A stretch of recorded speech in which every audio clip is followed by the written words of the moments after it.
आज द्वितीय पाठ पाटलिपुत्र वैभवम हम लोग पढ़ेंगे। बिहार राज्यस्य राजधानी नगरम पाटलिपुत्रम सर्वेषु कालेषु महत्वम धारयत।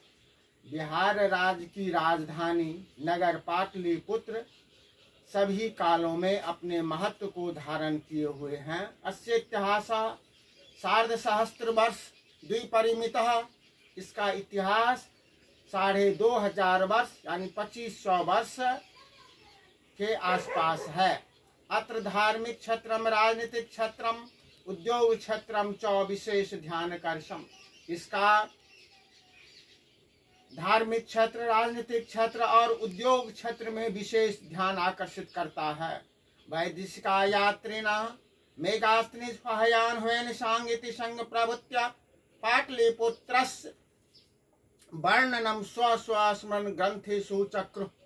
विदेशी यात्री मेगास्त्निस्पहयान हुएन सांग इति संग, ये विदेशी यात्री पाटलिपुत्र का वर्णन अपने अपने स्मरण ग्रंथों में किए हैं।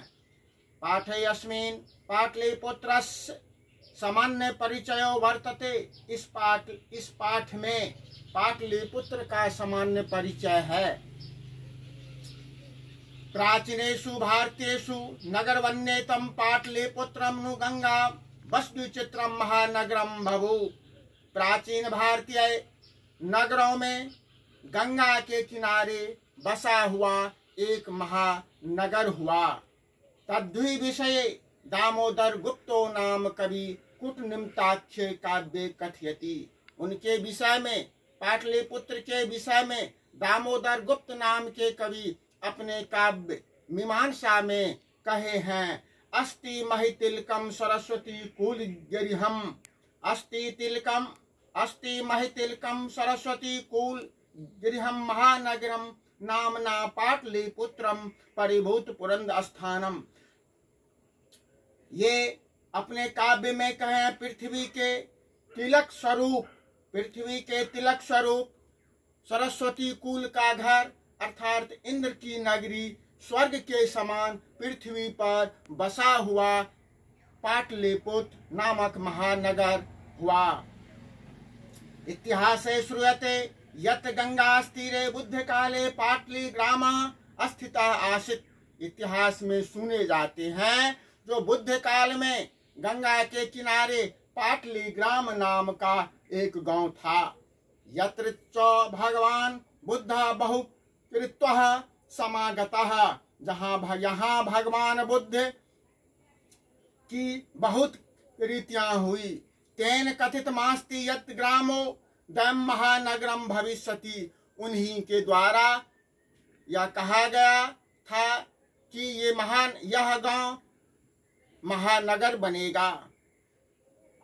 किंतु कलहस अग्निदाहस जलपूरस च भयात सर्वदा सर्वक्रांता भविष्यति। लेकिन यह हमेशा अग्नि से, भय से, आपसी कलह से और बाढ़ से हमेशा अक्रांत रहेगा, भयभीत बना रहेगा।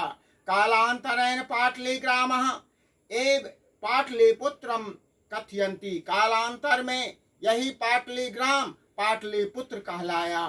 चंद्रगुप्त मौर्यस्य काल अस्य नगरस्य शोभा रक्षा व्यवस्था च अत्युत्कृष्टासीदति।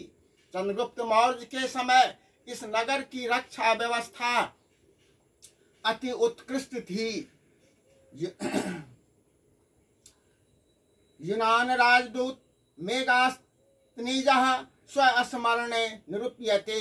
इसका वर्णन यूनान के राजदूत अपने स्मरण ग्रंथों में किए हैं। अस नगरस्य वैभवम प्रियदर्शिनः अशोकस्य समय सूत्राम समृद्धम। इस नगर की व्यवस्था प्रियदर्शनी अशोक के समय में और अधिक बढ़िया थी और अधिक सुंदर था। आज के लिए इतना ही।